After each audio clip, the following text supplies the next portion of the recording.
মা চিংড়ি রান্না কমপ্লিট? হ্যাঁ, সব কমপ্লিট। আজকে মা সেই চিংড়িটা এনেছিল বাবা যেটা বাজার থেকে, সেটা আজকে মা করেছে। আজকে দারুণ একটা রান্না করেছে চিংড়ির। এসে দেখাচ্ছি তোমাদের, আগে কি কি করেছো লাঞ্চে সেটা দেখিয়ে নাও। কম্পালসারিটা দেখিয়ে নিই। ভাত ভাত, আচ্ছা, আর এটা হচ্ছে উচ্ছে আলু পেঁয়াজ দিয়ে ভাজা। আচ্ছা, পেঁয়াজ দিয়েছো? হ্যাঁ, দুটো উচ্ছে ছিল, এসে দুটোকে আবার আলু দিয়ে বাড়িয়েছো? আলু দিয়ে বাড়িয়েছি। আর এটা হচ্ছে নাতনির কম্পালসারি পটল ভাজা। বাবারে, এখন থেকে পটলের কি বীজ দেখো। সব পটল আজকে নিয়ে এলো তো বাবা, বলছে বীজ নেই, ভেতরে বীজ, তবেই বীজ। আর হচ্ছে এটা মাছের মাথা দিয়ে লাউয়ের ঘন্ট, অনেকদিন পর করলাম। বাহ, দেখতেও খুব ভালো হয়েছে। কাতলা মাছের মাথা ছিল, সেই মাথা দুটো দিয়ে লাউ ঘন্ট। লাউ ঘন্ট ভালো। আর তুমি যে বললে আমাকে সকালে ছোলা দেবো, কিসে দিয়েছো? এতেই ছোলা দিয়েছি একটু। এতে ছোলাও দিয়েছো? হ্যাঁ হ্যাঁ হ্যাঁ, দেখতে পেয়েছি দেখতে পেয়েছি। এটাতেই বলছিলে, আমি বললাম তুমি নিরামিষ করবে তাই হয়তো ছোলা দেবো বলছি। ওই দিলাম, ছিল ছোলা। আর এটা হচ্ছে আজকে ডালটা একটু আলাদা ধরনের করেছি, ওই যে কারি পাতা দিয়ে আর সর্ষে ফোড়ন দিয়ে। সর্ষে ফোড়ন দিয়ে মুসুর ডাল আর টমেটো। গন্ধটা ভালোই উঠছে গো। জানি না কিরম লাগবে। হ্যাঁ, আমরা তো এটা একটা সম্বর সম্বর গন্ধ উঠছে। অরহর ডালে করি, আজকে করলাম মুসুর ডালে। মুসুর ডালে কোনোদিন করিনি। ভালোই গন্ধ হচ্ছে, ভালোই হবে। আর যেটা করেছে চিংড়ি সেটা দেখা করেছি চিংড়ি ভাপা। এই যে বড় বড় চিংড়িগুলো এনেছিল সেটা দিয়ে মা করেছে চিংড়ি ভাপা। মালাইকারিও হয়, কিন্তু আজকে অন্যরকম করলাম। না, আজকে একটু মাকে বললাম একটু অন্যরকম করো।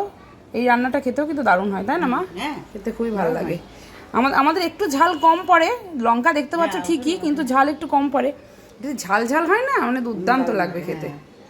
অনেকটা ডাব চিংড়ি টাইপসের লাগে খেতে, ডাব চিংড়ির মতন খেতে লাগে অনেকটা, অনেকটা কাছাকাছি রেসিপি। আর বেশ বড় বড়ও ছিল চিংড়িগুলো, ভালোই হবে খেতে। ঠিক আছে, এটা রেসিপিটা তুমি দেখিও। দইটা দেখাই। দই হাত ধোবে তো, দাঁড়াও।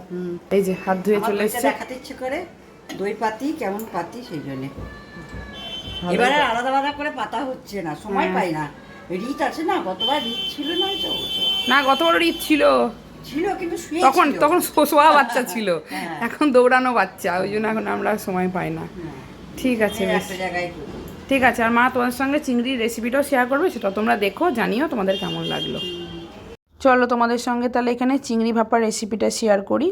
চিংড়িগুলোকে প্রথমে ভালো করে ধুয়ে নিয়েছি এখানে বেশ কয়েকটা কাজু, নারকেল, সর্ষে, দই আর একটা কাঁচা লঙ্কা। এরপর নারকেল, কাজু, সর্ষে, কাঁচা লঙ্কা, সামান্য হলুদ, নুন আর দই দিয়ে আর সামান্য জল দিয়ে এটাকে মিক্সিতে পেস্ট করে নেব। এদিকে চিংড়িগুলোকে নুন হলুদ মাখিয়ে 10 থেকে 15 মিনিটের জন্য রেখে দেব। 15 মিনিট পর যে মশলাটা বেটে নিয়েছিলাম সেটা এবার এর মধ্যে দিয়ে দেব।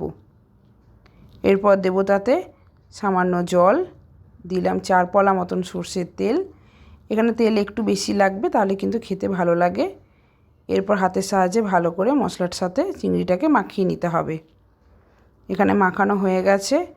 এরপর একটা টিফিন বক্সের মধ্যে সমস্ত চিংড়িগুলোকে সুন্দর করে সাজিয়ে নিতে হবে।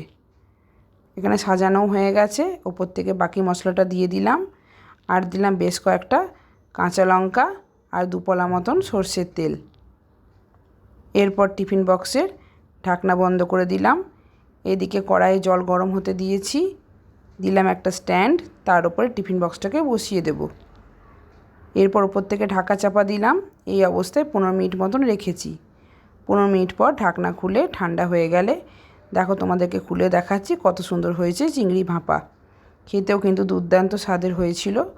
যারা কোনোদিন এইভাবে চিংড়ি বানাওনি, একবার বানিয়ে দেখো, আশা করছি তোমাদের কিন্তু ভালো লাগবে। কেমন লাগলো কমেন্টের মাধ্যমে